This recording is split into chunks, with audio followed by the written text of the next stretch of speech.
បាទសួស្តីបងប្អូនទាំងគ្នាហើយថ្ងៃនេះវិលមកជួបខ្ញុំបាទសាជាថ្មីម្ដងទៀតហើយបងប្អូនណាហើយថ្ងៃនេះដែរគឺខ្ញុំមានសាច់រឿងថ្មីមួយទៀតហើយសម្រាប់យកមកចែកជូនទៅកាន់ពុកម៉ែបងប្អូនស្ដាប់កំសាន្តណាអញ្ចឹងសាច់រឿងនៅថ្ងៃនេះគឺខ្ញុំទទួលបានពីប្អូនស្រីម្នាក់ដែលគាត់និយាយរៀបរាប់អំពីម្ដាយរបស់គាត់ហ្នឹងបង្ខំឲ្យគាត់យកប្តីម្ដាយគាត់ថាខ្លួនឯងកំមុំហើយល្មមយកប្តីយកអីទៅមិនខ្លួនឯងហ្នឹងគឺនៅមួយអញមួយជីវិតទេអញ្ចឹងបើន័យថាម្ដាយរបស់គាត់ហ្នឹងបង្ខំឲ្យគាត់យកប្តីខ្លាំងមែនទែនទាំងដែលគាត់ហ្នឹងអាយុទើបតែ19ឆ្នាំទេហើយគាត់ក៏លូលទាំដែរគាត់ថាដឹងអីទេម៉ែខ្ញុំមិនទាន់អស់សប្បាយផងហើយឲ្យខ្ញុំយកប្តីអាម៉េចម៉ែឯងធ្វើអញ្ចឹងគឺអត់ត្រូវទេហើយម៉ែគាត់ថាទេម៉េចឯងផងនៅកំមុំមួយជីវិតមែនតែមានដីមានកូនមានចៅអញពោទេគាត់និយាយស្ដីឲ្យបងស្រីហ្នឹងហ្មងណា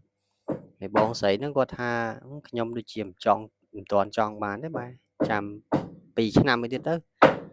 ហើយម៉ែគាត់ថាអើប្រយ័ត្នហួសទលេយ៉ាត់អត់មានអាណាយកអើយអញទទួលខុសត្រូវហ៎អញ្ចឹងគាត់ថាអត់អីទេខ្ញុំស្អាតប៉ុណ្ណឹងដែរម៉ែឯងខ្វះអីប្តីវាថាគាត់ពួតខ្លួនឯងដែរណាហើយសាច់រឿងរបស់គាត់ហ្នឹងគឺខ្ញុំបានកត់នៅក្នុងសៀវភៅដែរដែលគាត់បានផ្ញើមកកាន់ខ្ញុំបងប្អូនមើលរៀងមិនសូវច្បាស់ហើយវាចាំងពលឺតិចដោយបងស្រីហ្នឹងគាត់ឈ្មោះថាបងស្រីណាវីហើយគាត់អាយុទើបតែ19ឆ្នាំទេហើយតាមត្រូវសពថ្ងៃគាត់នៅរៀនទេបងប្អូនហើយគាត់បានចែកម្លែករឿងនឹងមកដោយសារតែ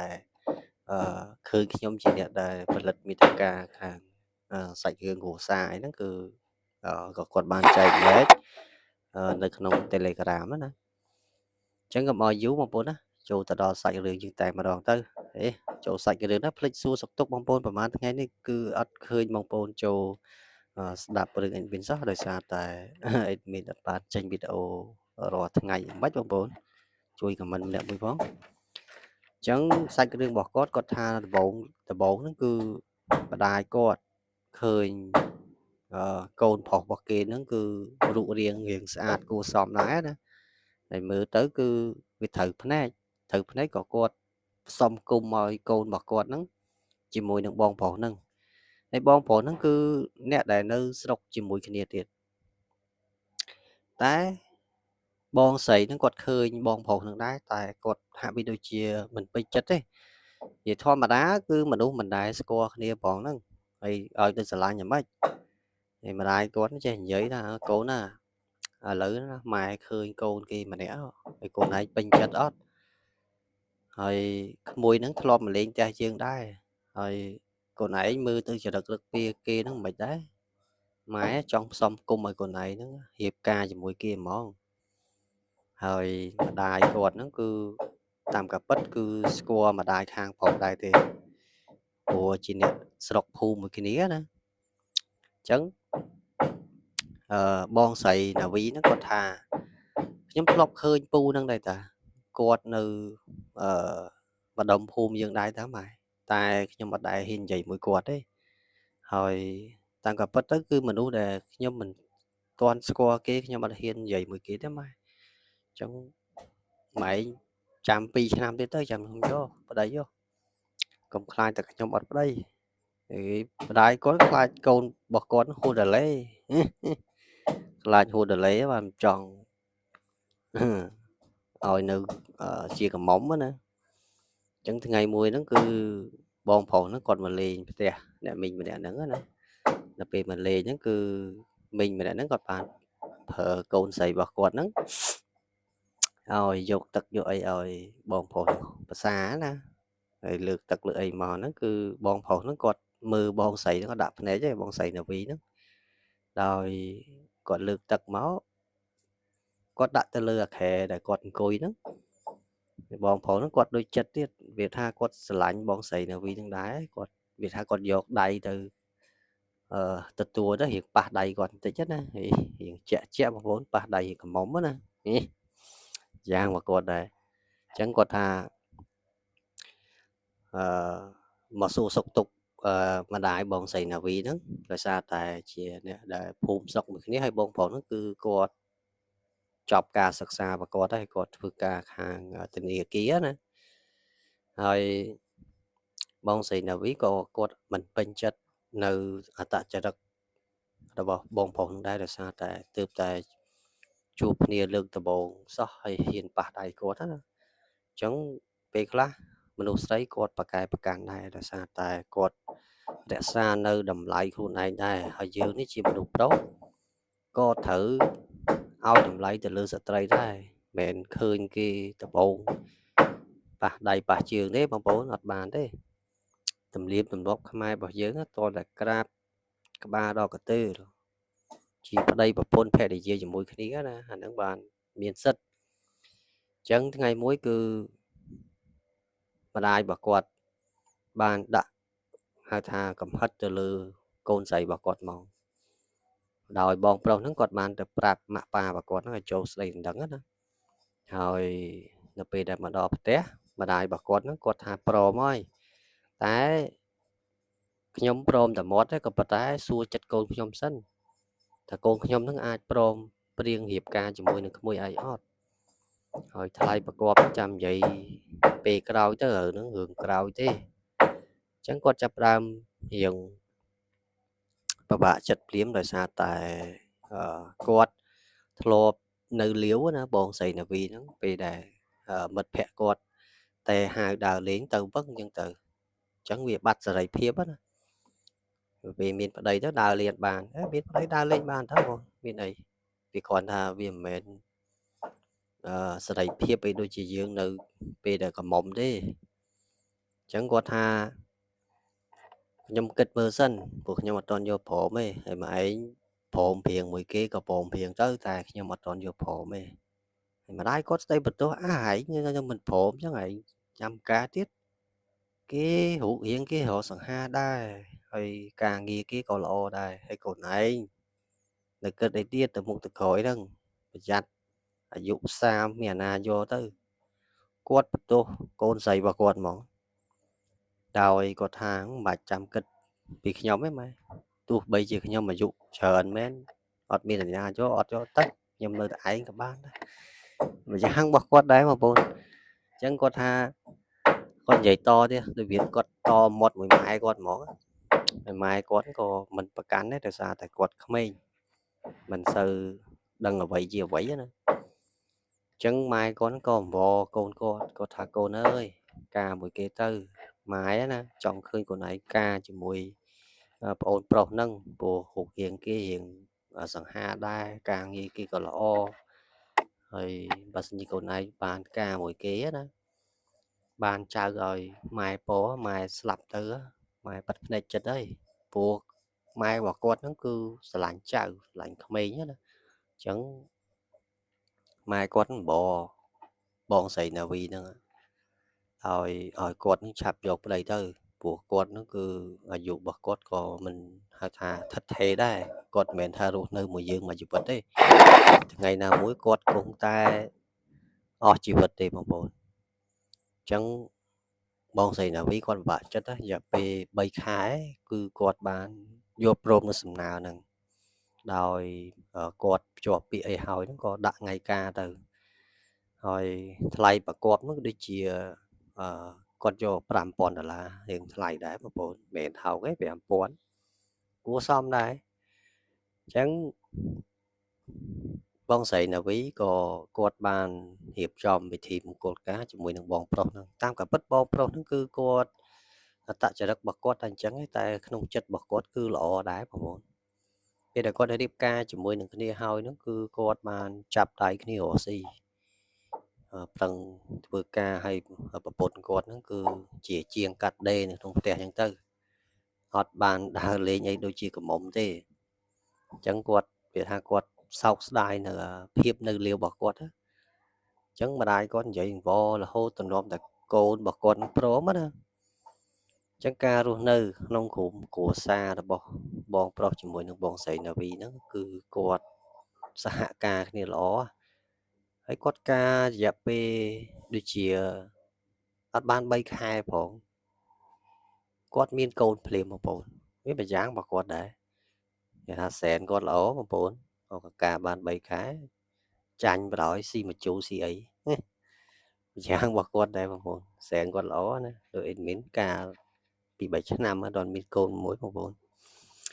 អត់ទៅពេទ្យបណ្ឌិតមើលគេដែរបងប្អូនបានមួយអីឡែងអញ្ចឹងតទៅមុខទៀតគឺម្ដាយខាងស្រីនោះម្ដាយខាងប្រុសនោះដែលទៅជាម្ដាយក្មេករបស់បងស្រីណាវីហ្នឹងគាត់ហ្នឹងគួចដៃលុយជាខ្សែកខ្សែដៃឲ្យច្រើនគួសមដែរហើយអ្នកទាំងពីរហ្នឹងពេលតែគាត់ការហើយគាត់សល់លុយសល់មាសសល់ប្រាក់ហ្នឹងគឺគាត់វាថាគាត់បង្កើតមុខរបររកស៊ីអញ្ចឹងណាឲ្យធូរធារទៅមុខទៅហើយប្តីបើគាត់នោះឮថាគាត់មានកូនក៏សប្បាយចិត្តដែរដោយសារតែគាត់ទើបតែការបាន3ខែហើយគាត់អាចមានកូនបានណាអញ្ចឹងបើន័យថាអ្នកទាំងពីរគាត់សុខភាពរបស់គាត់គឺល្អគាត់អាចសហការគ្នាល្អបងប្អូនតាក់បានណាធម្មជាតិទេបងប្អូនវាជាមួយទេអ្នកណាក៏ដូចអ្នកណាដែរបងប្អូនឲ្យតែមានកូនមានអីវាជិះវារឿងនឹងវាមួយទេធម្មជាតិវាកំណត់មកអញ្ចឹងហើយយើងត្រូវធ្វើម៉េចបងប្អូនវាអញ្ចឹងតាមតាណាទៅចឹងម្ដាយគាត់គ្រាន់តែឃើញកូនរបស់គាត់នឹងមានចៅភ្លាមគាត់សប្បាយចិត្តណាអើយអាវីកូនអញមានចៅថ្ងៃណាវើយអញចង់ពចៅអញគាត់ស្រឡាញ់ចៅយាយហ្នឹងដឹងអាម៉េចបងប្អូនស្រឡាញ់ក្មេងហើយសាច់រឿងវាស្រដៀងនឹងសាច់រឿងមុនទេបងប្អូនមិនមែនដូចសាច់រឿងផ្សេងទៀតទេចឹងបងស្រីណាវីបន្ទាប់ពីគាត់ពោះរយៈពេល9ខែ10ថ្ងៃហ្នឹងគឺបានន័យថាប្តីរបស់គាត់គឺហាក់បីដូចជាមើលថែប្រពន្ធគាត់ច្រើនខ្លាំងណាសូម្បីតែទឹកក្តៅទឹកត្រជាក់អាហារហូបចុកការងារក្នុងផ្ទះហ្នឹងប្តីរបស់គាត់ហ្នឹងធ្វើទាំងអស់ប្រយ៉ាងមកគាត់តែបងប្អូនហើយបើសិនជា admin និយាយសាច់គ្រឿងណាវាលឺសំឡេងអ្នកចិត្តខាងតិចហើយបងប្អូនសូមអធិស្ឋានផងធម្មតាផ្ទះជាប់គ្នាវាតែងតែលឺហើយបងប្អូនស្ដាប់កំពុងតែចូលសាច់រឿងលឺសំឡេងអីញ៉េះញ៉ៃពិបាកស្ដាប់សាច់រឿងទៀតណា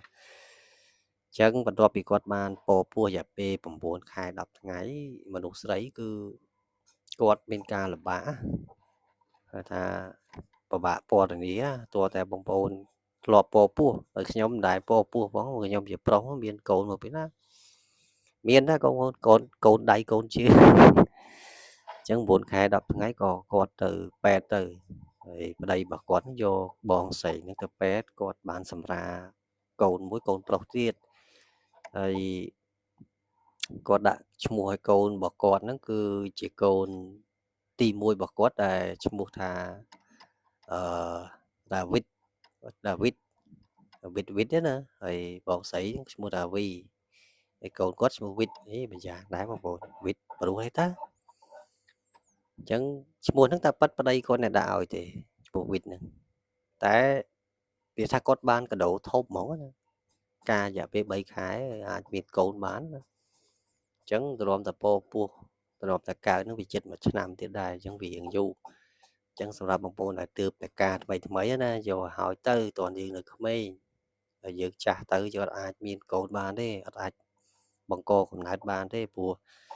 មនុស្សដែលនៅក្មេងគឺហៅថាមានកម្លាំងសុខភាពល្អណាមួយមេជីវិតរបស់យើងគឺអានេះខ្ញុំនិយាយអស់ទៅមេជីវិតរបស់យើងគឺវាល្អទៅតាមនឹងដែរសុខភាពរបស់យើងទាំងពីរនាក់ហ្នឹងវាសហការគ្នាណាអញ្ចឹងបងប្អូនស្ដាប់ទៅមិនបាច់ចាំខ្មាស់មិនបាច់ចាំអៀនអីទេគឺពាក្យដែលខ្ញុំនិយាយគឺជាការពិតណាហើយការថ្មីយកឲ្យទៅសម្រាប់អ្នកដែលគាត់មានជីវភាពធូរធារមានលុយច្រើនគាត់យកឲ្យវាអត់បញ្ហាទេក៏ប៉ុន្តែសម្រាប់អ្នកដែលគាត់មិនសូវមានលុយមានកាក់ច្រើនទេគឺពេលខ្លះគាត់ពជាសិនបានអត់អីទេ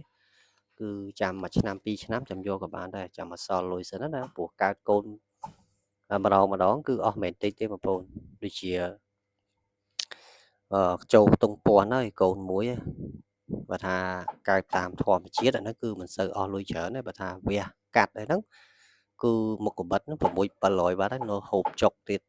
អូបងប្អូនអស់1000ជាងបងប្អូនគាត់តែបង admin ណា កើតកូនមួយ1500បងប្អូនគាត់ថាមុខកវិតជា600ហើយហូបចុករយៈពេលមួយអាទិត្យទៀតហើយនៅពេទ្យហ្នឹងបងប្អូននឹងស្រាប់ហើយវាមិនមែនដូចជានៅផ្ទះអត់អស់លុយឯណាត្រូវហូបអីទិញនឹងមកថ្លៃបន្ទប់ថ្លៃពេទ្យហ្នឹងគឺថ្នាំដង្កូវអីហ្នឹងគឺយើងអស់ច្រើនដែរបងប្អូនអញ្ចឹងគាត់ចាប់ផ្ដើមអឺមើលថែប្រពន្ធគាត់ខ្លាំងណាដោយសារតែប្រពន្ធគាត់មានកូនហើយគាត់បានសម្រាណាហើយប្រពន្ធគាត់ហ្នឹងគឺជាមនុស្សស្រីដែលអៀនខ្មាស់ហើយប្តីគាត់ថាការដំបូងហ្នឹងគាត់អត់ហ៊ានដេកចិត្តគ្នាទេដោយសារតែប្តីរបស់គាត់គឺជាមនុស្សប្រុសហើយគាត់ជាមនុស្សស្រីអញ្ចឹងគាត់មិនដែលដេកចិត្តមនុស្សប្រុសអញ្ចឹងរៀងអៀនធម្មតាថ្មីបងប្អូនវាចេះតែអៀនអញ្ចឹងហើយហើយហ្នឹងវាលេចអៀនហើយហើយបងប្អូនជាស្ដាប់ admin បើខូចតាម admin អស់ហើយចេះស្ដាប់ទៅបងប្អូនគ្រាន់តែជាសាច់រឿងទេហើយបងប្អូនយល់យ៉ាងណាដែរចំពោះសាច់រឿងមួយនេះតែបងស្រីណាវីហ្នឹងគាត់មិនចង់បានប្តីទេតែប៉ុន្តែម្ដាយរបស់គាត់ហ្នឹងចេះតែបខំតើតែគាត់ហ្នឹងយកប្តីណាតែគាត់ធ្វើអញ្ចឹងក៏ត្រូវដែរដោយសារតែម្ដាយរបស់គាត់មានហាវ័យរបស់គាត់ហ្នឹងជ្រេដែរហើយគាត់ចង់ឃើញកូនរបស់គាត់ហ្នឹងមានចៅឲ្យគាត់ពោផងដោយសារតែឃើញរៀងកូនស្រីរបស់ខ្លួនហ្នឹងរៀងក្មេងដែរហើយស្អាតគួរសមដែរណាវាសមនឹងបងប្រុសហ្នឹងដែរណាគេថាពីរនាក់ហ្នឹងគឺសមគ្នាហ្មងយកគ្នាហ្នឹងគឺរបៀបថាជាគូភរិយាថ្មីហ្មងណាហើយគាត់ទើបតែការថ្មីនេះដែរទេបងប្អូនប្រហែលខែមកនេះគឺហើយគាត់និយាយថាគាត់ការហើយពេលខ្លះគាត់អត់ចំណេញទេថ្លៃលុយចំណងដៃហ្នឹងគឺការហើយចុងខាតណាតែដោយសារតែម្ដាយក្មេកគាត់ចងដៃយ៉ាងច្រើនដែរអញ្ចឹងគាត់រៀងសល់លុយកាក់ច្រើនធម្មតាបងប្អូនមហូបឥឡូវគឺវាថ្លៃសូម្បីតែមកតុកមិនមែនថោកទេ150 200ក៏មានដែរអាហ្នឹងគឺទៅតាមមុខមហូបមានមុខមហូប8 9មុខអីច្រើនហើយណា10មុខអីចឹងទៅចាំមកតុកមិនមែនថោកទេបងប្អូនវាចូលក្បែរ1000ហ្នឹងណា20តុកវាចូល10តុកវាចូល2000បាត់ហើយបង